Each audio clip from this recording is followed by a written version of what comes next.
Hi friend, कशा आहेत सर्व? आय होप सर्व मस्त आणि मजेत असतील. आज माझ्यासोबत खूप मोठी गोष्ट घडली, खूप मोठा किस्सा आहे. सांगू का तुम्हाला? काल मी ड्युटीवरून घरी गेले. मला खूप टाईम झाला होता, सेकंड शिफ्ट होती माझी. आय थिंक मला 12 वाजले होते. घरी गेले, खूप जास्त थकले होते. घरी गेले, जेवण वगैरे केली, आवरलं, चेंज वगैरे केली आणि मग झोपली. झोपायला मला खूप जास्त टाईम झाला होता, 1 वाजला होता आणि मी खूप थकून होते. मग 1 वाजल्यामुळे मी सकाळी खूप लेट उठली. लेट टू म्हणजे बापरे सांगू, 12 वाजता उठली ती. 12 वाजता उठले, फ्रेश वगैरे झाले, ब्रश वगैरे केले आणि मग नंतर प्रश्न पडला डब्याचा. कारण मला 1 वाजता जायचं होतं ड्युटीवर आणि मी उठले होते 12 वाजता. आता कसं करायचं? डब्बा तर नव्हता बनवला. खूप जाम टेन्शन आलं की आता डब्याचं करायचं तर काय करायचं. मग मी फक्त ब्रश केले होते, किचनमध्ये तर गेलेच नव्हते. मग मी गेले चाय प्यायला किचनमध्ये. आता डब्याचं जाऊ द्या म्हणलं, चाय तरी पिऊन घेऊ.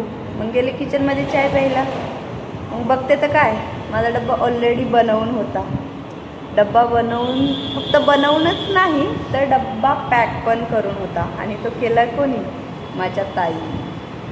चला तर मग बघूया डब्यामध्ये काय आहे.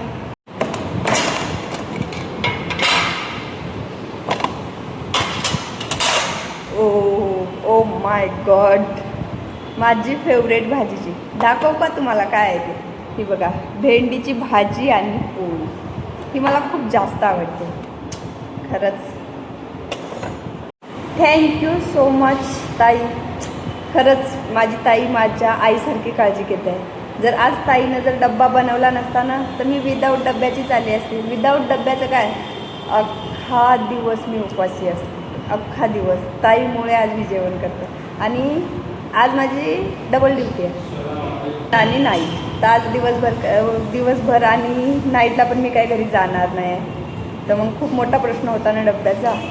खरंच मला आयुष्यामध्ये माझे फॅमिली मेंबर म्हणा, मित्रमैत्रिणी म्हणा, माझं फ्रेंड सर्कल, ताई तर माझी आईसारखी काळजी घेते आहे. आज मला डब्बा बनवून दिला आहे. मी देवाला खूप मोठा आभार मानेन की माझ्या आयुष्यात इतके चांगले व्यक्ती आहेत. थँक्यू सो मच देवा, इतके चांगले व्यक्ती माझ्या आयुष्यात आले.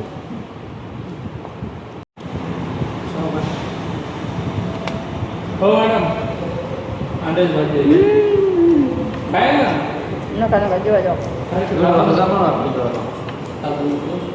त्याच्यामध्ये मस्त एखादा पीस अंड्याचा मस्त तोंडीला शेंगदाणे आणतात.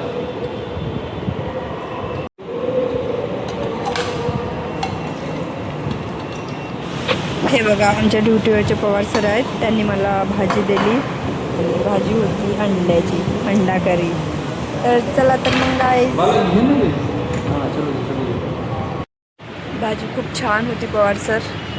आणि राहिला प्रश्न माझ्या ताईबद्दलचा, तर खरंच ताई तुमच्याबद्दल जेवढं बोलावं ना तेवढं कमी आहे. तसं तर ताई माझा डब्बा रोजच बनवतात. रोज मला त्यांनीच डबा बनवून देतात आणि मी ज्या दिवशी डब्बा घेऊन येत नाही त्या दिवशी मला ओरडतात पण की डब्बा घेऊन जा म्हणून. पण रोज मला माहीत असतं की आज ताई डब्बा बनवणार आहेत. पण आज मला बिलकुलच माहीत नव्हतं की ताई डब्बा बनवणार आहे. मी झोपेत होती तेव्हाच त्याने डब्बा म्हणजे अशी 1% पण थॉट नव्हता आला की आज डब्बा बनवला असेल. कारण माहीत आहे माझ्या ताईची ड्युटी असते 3 वाजता आणि त्या रोज लेटच उठतात. म्हणजे आम्ही दोघी पण लेट उठतो आणि मी तयारी करेपर्यंत त्यांनी डब्बा बनवतात रोज. पण आज असं झालं आहे की मी उठायच्या अगोदरच ताई उठल्या आणि माझा डब्बा बनवल्या. डब्बा बनवल्या तर बनवल्या, पॅक पण करून ठेवल्या. खरंच अशी ताई नशीबवाल्यांनाच भेटते, जे की मला भेटली आहे. खरंच वन्स अगेन ताई, थँक्यू सो मच. चला तर मग फ्रेंड, भेटूया अशाच एका नवीन ब्लॉगमध्ये उद्याला. काळजी घ्या. बाय.